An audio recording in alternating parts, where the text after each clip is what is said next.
হে আমার অগ্নিদ্রোহী মৃত্তিকা, তুমি চিরকাল মুক্ত থাকো, স্বর্গের বিহঙ্গ টানা খেলে যাক। 7টি আকাশ আর 7টি সাগরের অববাহিকায় আমি জেগে উঠি বারবার অনন্ত সত্তায়, জ্বলন্ত সত্তায়। অগ্নিদহ পিতৃভূমি যে আমার পিতৃভূমি, তোমার অস্তিত্ব এবং অস্তিত্বের সমগ্রতায় আমি অস্তিমান। আমি যদি বলি সেই কবিতায় বাংলাদেশের জাতীয়তাবাদের কথা আছে, তাহলে কি আমি অনেক বেশি ভুল করব? আমি শ্রদ্ধা জানাই কবি আলমগীর।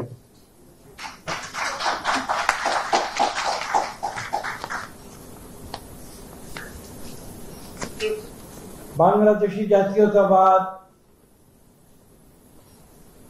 সম্বন্ধে একটি ভিন্ন কথা বলছি, সেটা হচ্ছে এইরকম যে এটা একটা পুষ্পমালদের মতো আমার কাছে মনে হয়। কেন পুষ্পমাল্য? শহীদ প্রেসিডেন্ট জিয়া রহমানের নিজের কথা তিনি বলেছিলেন। আপনারা জানেন যে কেন আমরা এই বাংলাদেশি জাতীয়তাবাদের প্রয়োজনীয়তা অনুভব করেছিলাম স্বাধীনতার অল্প কিছুদিন পরে। একটি সংঘাত সৃষ্টি হয়েছে। সংঘাতটি কি? স্বাধীনতার পর এই দেশের জাতীয়তা সেটাকে চিহ্নিত করা হয়েছিল বাঙালি হিসেবে, এবং তখন প্রতিবাদ হয়েছে। বাংলাদেশি জাতীয়তাবাদের কথা বলতে গেলে তার পূর্ব ইতিহাসটুকু না বললে সেই ইতিহাস অসম্পূর্ণ থাকবে।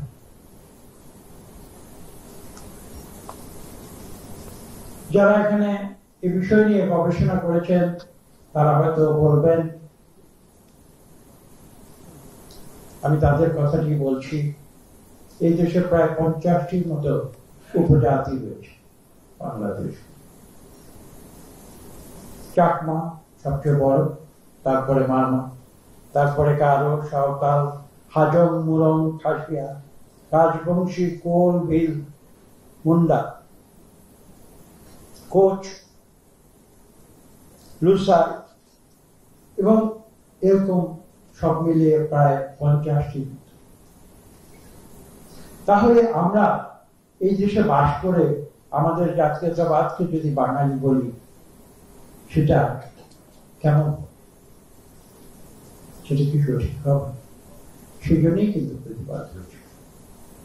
এবং শহীদ প্রেসিডেন্ট জিয়া রহমান তার সমাধান দিয়েছিলেন অত্যন্ত চমৎকার ভাবে, সুন্দর ভাবে। তিনি বলেছিলেন, বাংলাদেশি জাতীয়তাবাদ একটি পুষ্পমাল্যের মতো, যে পুষ্পমাল্যে বাঙালি একটি ফুল, এবং সেই ফুলটি হয়তো আকারে একটি বড়, কিন্তু সেই পুষ্পমাল্যের মধ্যে আরো যে ফুলগুলো রয়েছে সেগুলো হচ্ছে এই বিভিন্ন উপজাতি, যাদের নামগুলো আমি একটু আগে বলেছি। এবং তার সমাহারে যে জাতি সৃষ্টি হয়েছে এবং যে জাতীয়তাবাদ সৃষ্টি হয়েছে, তার নাম তিনি করেছিলেন বাংলাদেশি জাতীয়তাবাদ। দেখুন, শহীদ প্রেসিডেন্ট জিয়া রহমানের পরেও কিন্তু আওয়ামী লীগ একটি রাজনৈতিক দল হিসেবে এই দেশের পরিচালনায় কিন্তু তারা দীর্ঘদিন ছিল, এবং সর্বশেষ বিগত 15 বছরে তারা এই দেশে যে স্বৈর শাসন কায়েম করেছিল সেটা বাংলাদেশের প্রতিটি মানুষ জানে।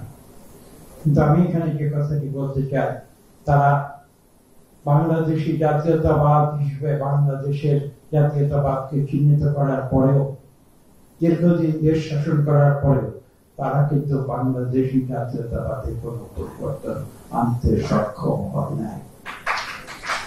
সক্ষম হয়নি এই কারণে যে শহীদ প্রেসিডেন্ট জিয়া রহমানের যে বাস্তবতা, যে যুক্তিবাদ, তার যে দর্শন, সেই দর্শনকে আওয়ামী লীগ কিন্তু অস্বীকার করতে।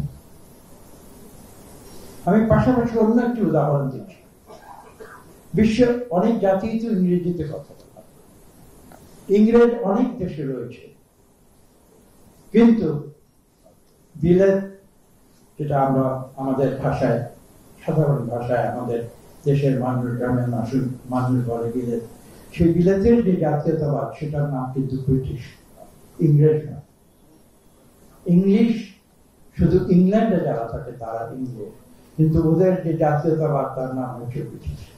কাজে এখানে উপলব্ধি করতে হবে যে বাংলাদেশি জাতীয়তাবাদের কেন প্রয়োজন হয়েছিল, এবং সেই প্রয়োজন শহীদ প্রেসিডেন্ট জিয়া রহমান স্বয়ং উপলব্ধি করেছে। এবং সেই কারণেই কিন্তু আজকে আমরা নিজেদের সারা বিশ্বে বাংলাদেশি বলতে গর্ববোধ। এখানে অনেক কথা বলা হয়েছে,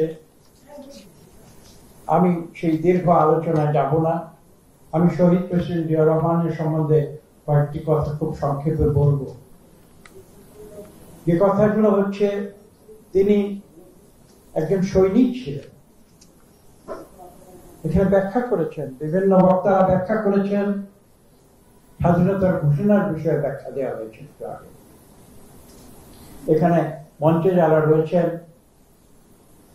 তাদের সামনে আমার মতো একজন মানুষ হয়তো অনেক কথা বলার সাহস রাখবে না, কাজে আমি সেই দীর্ঘ জ্ঞানগর্ভ কোনো বক্তব্যে আমি যাব না।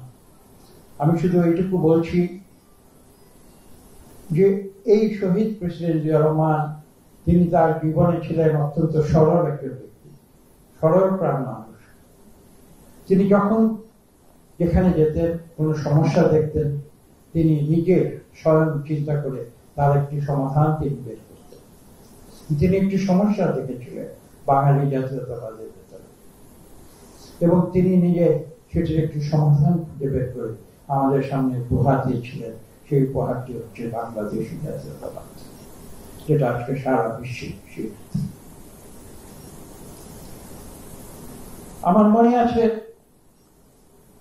বিভিন্ন সময় পরবর্তীকালে শহীদ প্রেসিডেন্ট জিয়া রহমানের তিরোধানের পরে বিভিন্ন সময় যখন বিভিন্ন সরকার এসেছে, তারা শহীদ প্রেসিডেন্ট জিয়া রহমানের সমালোচনা করেছে।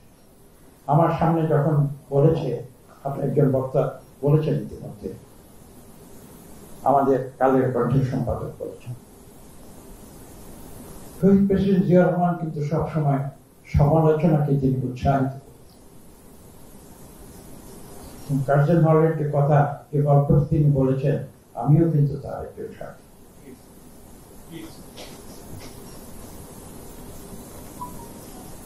এবং তিনি অনেক কথা বলেছেন, সঙ্গে একটি কথা আমি যোগ করতে চাই। যখন তার সিকিউরিটি ফোর্সের কথা উল্লেখ করা হয়েছে, তার যে দেহরক্ষীরা ছিলেন বা সিকিউরিটি, তারা যখন ঢিল মারা, বিভিন্ন সময় যখন ঢিল মারা হচ্ছিল, তখন যখন এসে বলেছিলেন যে প্রেসিডেন্ট সাহেব আমাদের অনুমতি দিন, আপনার গায়ে ঢিল লাগতে পারে, আমরা তাদের বিষয়ে ব্যবস্থা নেব। শহীদ প্রেসিডেন্ট জিয়া রহমান উত্তরে বলেছিলেন, তোমাদের কোন ব্যবস্থা নেবার প্রয়োজন নেই।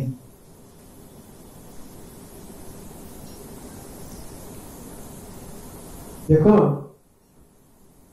আওয়ামী লীগ বলে, আপনারা জানেন এই কথা অনেকবার শুনেছেন, বিএনপি নাকি জন্ম হয়েছিল ক্যান্টনমেন্টে, জন্ম দিয়েছিলেন একজন অখ্যাত মেজর, বলে না?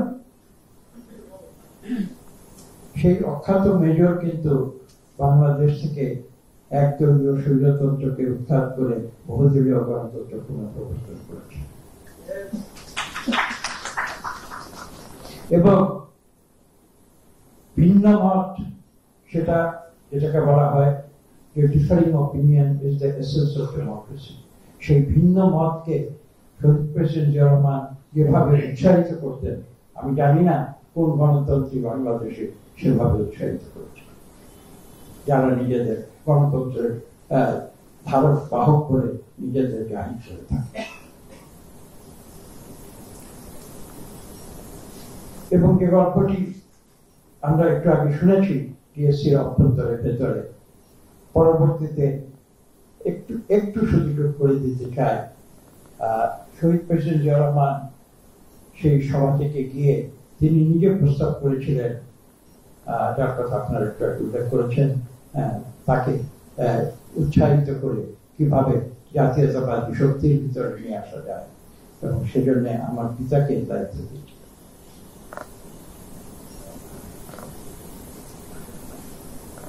আজকে জাতীয়তাবাদের কথা বলতে গেলে অনেক কিছুই বলতে হয়।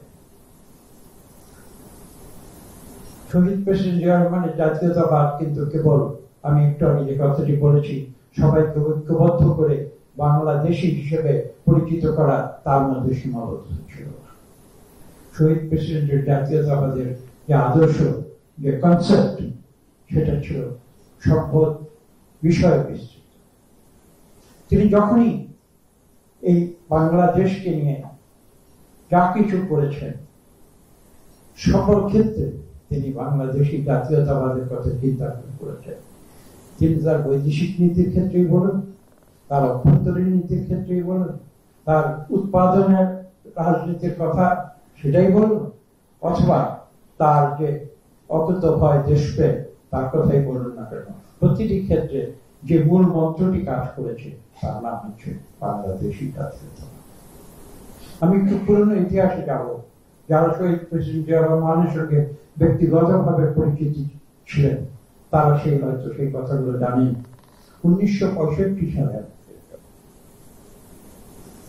খেমখারান সেক্টর, সেখানে শহীদ প্রেসিডেন্ট জিয়া রহমান তিনি অকুতোভয় শৌর্য বিজয়ের পরিচয় দিয়েছিলেন যুদ্ধক্ষেত্রে।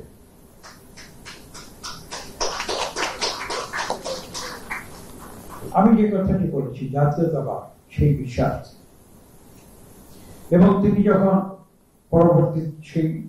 পরবর্তীতে তিনি বীর্যের জন্য, শৌর্য বীর্যের জন্য অত্যন্ত উঁচু একটি সম্মান পেয়েছিলেন। হয়তো সেটা আমরা আজকে বলি না, কিন্তু আমি বলছি এই প্রেক্ষিতে, এই কারণে যে তার যে জাতীয়তাবাদের যে আদর্শ সেটা কিন্তু সর্বক্ষেত্রে বিস্তৃত। সে কথাটি বলার জন্যই আমি পুরনো ইতিহাসকে মিটিয়ে নিয়েছি। এবং সেই সময় পরবর্তীতে 65 পরবর্তীতে 71 পূর্ববর্তীতে তিনি যখন করাচিতে ছিলেন, যখন সেখানে বাংলাদেশের কোনো মানুষ তার সঙ্গে গিয়ে কথা বলেছে, এরকম যদি কাউকে আপনাদের পরিচয় হয় বা জানতে পারেন, তার সঙ্গে জিজ্ঞেস করে জানতে পারবেন। তিনি যখনই সেই পিরিয়ডে 65-71 সময় কথা বলেছেন, তিনি একটি বিষয়ে তিনি তার উদ্বেগ প্রকাশ করেছিলেন, সেটি ছিল পূর্ব পাকিস্তানের স্বাধীনতার বিষয়, পূর্ব পাকিস্তানের মানুষের যে মুক্তি, সেই মুক্তির বিষয়। এবং তিনি প্রশ্ন করতেন, পূর্ব পাকিস্তানের মানুষের যে অর্থনৈতিক যে সমস্যাগুলো তখন দেখা দিয়েছিল, আপনারা আজকের নতুন প্রজন্ম হয়তো জানেন না, আমরা তখন কতগুলো শব্দ আমরা ব্যবহার করতাম। আমি একটি গল্প বলছি। তখনকার দিনে পূর্ব পাকিস্তানের যে পাট, সেই পাট রপ্তানি করে, আজকে যেমন গার্মেন্টস দিয়ে আমাদের প্রধান বৈদেশিক মুদ্রা অর্জন করি, সেদিন পাট রপ্তানি করে সমগ্র পাকিস্তানের, শুধু পূর্ব পাকিস্তানের না, সমগ্র পাকিস্তানের প্রধান বৈদেশিক মুদ্রা অর্জিত হতো। এবং বাংলাদেশের তখনকার দিনে পূর্ব পাকিস্তান এবং পশ্চিম পাকিস্তানের অর্থনীতির একটি মূল নিয়ামক ছিল আমাদের এই তৎকালীন পূর্ব পাকিস্তানের যে পাট উৎপাদন, তা থেকে। এবং সেই সময় আপনারা একটি বিরাট উন্নয়ন প্রকল্প সেদিন পাকিস্তানে নেওয়া হয়েছিল, তার নাম ছিল তারবেলা ড্যাম। তো তখন বাংলাদেশি যারা এখানে বাংলাদেশ নিয়ে যখন তারা চিন্তা করতো, বাংলাদেশের যারা সাংবাদিকেরা যখন পত্রিকায় লিখত, তারা একটি চমৎকার একটি বাক্য পত্রিকায় শিরোনাম করেছিলেন। তারা লিখেছিলেন, তার বেলা সবকিছু আছে, আমার বেলা নেই।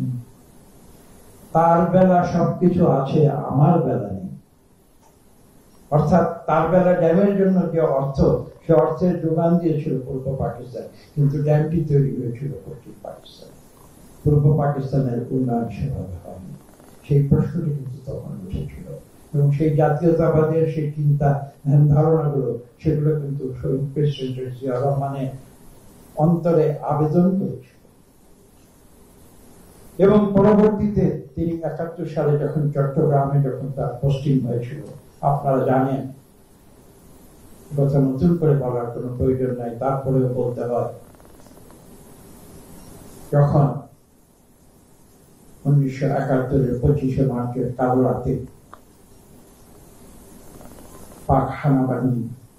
পাক হানাদার বাহিনী হায়নার মতো যখন ঝাঁপিয়ে পড়েছিল নিরীহ বাংলাদেশের তৎকালীন পূর্ব পাকিস্তানের নিরীহ মানুষের উপরে, তখন কিন্তু যে রাজনৈতিক দলটি নিজেদের স্বাধীনতার দাবিদার বলে তারা বক্তব্য রাখে, ইতিহাস লেখে, তারা নিজেরা কিন্তু ইতিহাস লেখে, ইতিহাস রচিত হয় না। তখন তারা কোথায় ছিল সে রাতে এবং পরবর্তী তারা কোথায় পালিয়ে গিয়েছিল, সেই ইতিহাস শহীদ প্রেসিডেন্ট জিয়া রহমানের অজানা ছিল না। এবং সেই কারণেই কিন্তু সেদিন তিনি চট্টগ্রামে বিদ্রোহ ঘোষণা করেছিলেন। এবং একটু আগে একজন বক্তা স্পষ্ট উল্লেখ করেছেন, তিনি মূলত দুবার স্বাধীনতার ঘোষণা দিয়েছেন।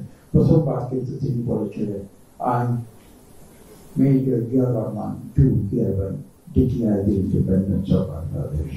এই কথাটি কিন্তু তিনি প্রথম। এবং তার আগে চট্টগ্রামে তিনি বলেছিলেন, আই রিপোর্ট পাকিস্তানি হানাদার বাহিনীর বিরুদ্ধে সর্বপ্রথম রিপোর্ট করেছিল। তখন আমি এটা বলতে চাই না, তারপরে বলতে বাধ্য হচ্ছি, সেদিন সেই স্বাধীনতার চেতনার আওয়ামী লীগকে কিন্তু খুঁজে পাওয়া যায়নি, এমন খুঁজে পাওয়া যায়নি। আজকে থেকে এক বছর আগে 5ই অগস্ট আওয়ামী লীগ যেভাবে পালিয়ে গিয়েছিল, এটাই হচ্ছে আওয়ামী লীগের চরিত্র।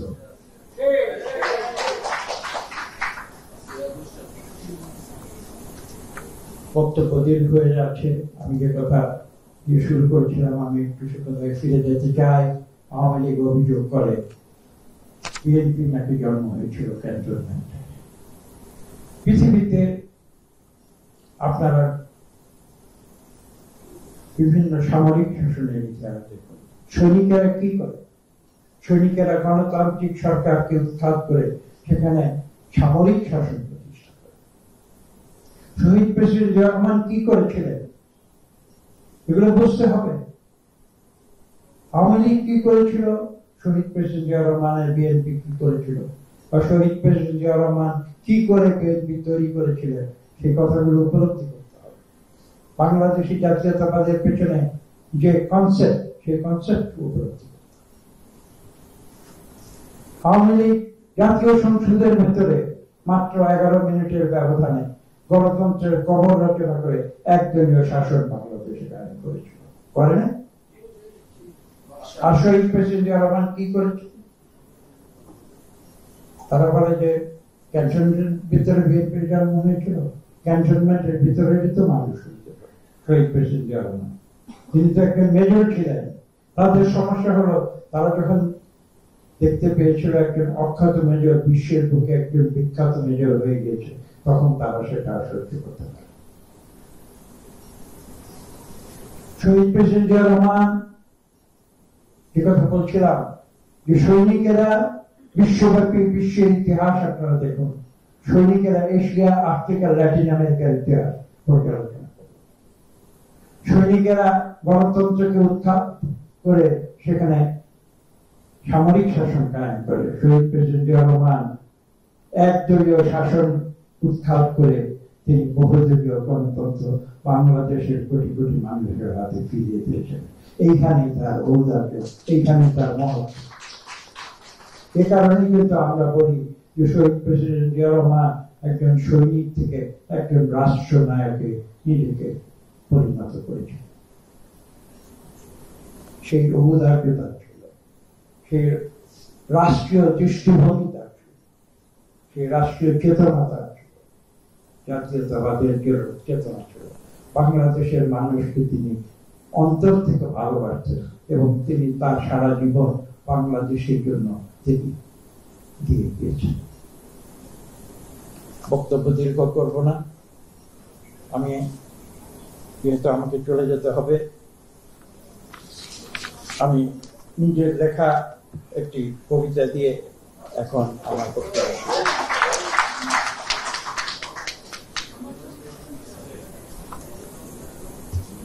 আমি কিছুদিন আগে জুলাই অগাস্টের যে বিপ্লব, সেই বিপ্লবের আগে আমি, আপনারা হয়তো অনেকে জানেন, আমি আমাদের তৎকালীন বিরোধী দলীয় নেতা কর্মী যারা নিহত হয়েছে, যারা গুম হয়েছে, যারা আহত হয়েছে, তাদের অনেকের বাড়ি বাড়ি আমি গিয়েছি এবং সেখানে একটি বাড়িতে গিয়ে আমি সাংবাদিকদের মুখোমুখি হয়েছিলাম। তাদের সেখানে আমি বলেছিলাম, একটি কোটেশন বলেছিলাম এই তৎকালীন আওয়ামী লীগ সরকারকে উদ্দেশ্য করে বলেছিলাম, কালের ক্রন্দন ধ্বনি শুনতে পাও, তারা শুনতে পায়নি এবং শুনতে পায়নি বলি কিন্তু তাদের এভাবে দেশ ছেড়ে পলায়ন করতে। আমার কবিতাটি আমি বলছি, আমার মনে হয় কোন কোন যুগের বুঝি একটি যন্ত্রণা থাকে, অথবা অন্য ভাষায় বলি যন্ত্রণার এক একটা যুগ। 1952 থেকে আজ 2026 সাল, দীর্ঘ বিলম্বিত, এর জন্য কোনো শেষ নেই। যে যুগের শুরু হয়েছিল আমার শৈশবের স্বপ্ন দিয়ে,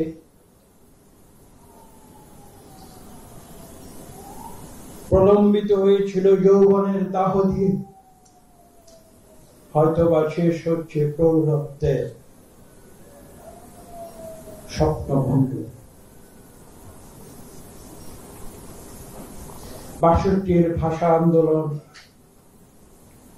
64-65 শিক্ষা সংগ্রাম, 66-67 অন্তরিক্ষ প্রস্তুতি, 68-69 গণ আন্দোলন, 71 মুক্তি সংগ্রাম, 72-73 মূল্যবোধের হাহাকার, 74 হতাশা, আর্তনাদ, মৃত্যু, 75-76 অনিশ্চিত। তারপর কেটে গেছে দীর্ঘকাল। আমরা দেখেছি বাংলাদেশের মানুষের সংগ্রাম, যে সংগ্রাম সর্বশেষ ছাত্র জনতার বিপ্লবে উদ্ভাসিত হয়েছে। অন্যদিকে সারা বিশ্বে তাকিয়ে দেখুন, Vietnam, Cambodia, Indonesia, Laos, Palestine, Lebanon, Middle East, Mozambique, Angola, Rhodesia, Namibia, Greece, Cyprus, Spain, Portugal, Costa Rica, Cuba, Bolivia, Chile এবং সর্বশেষ গাজা এবং ইউক্রেন।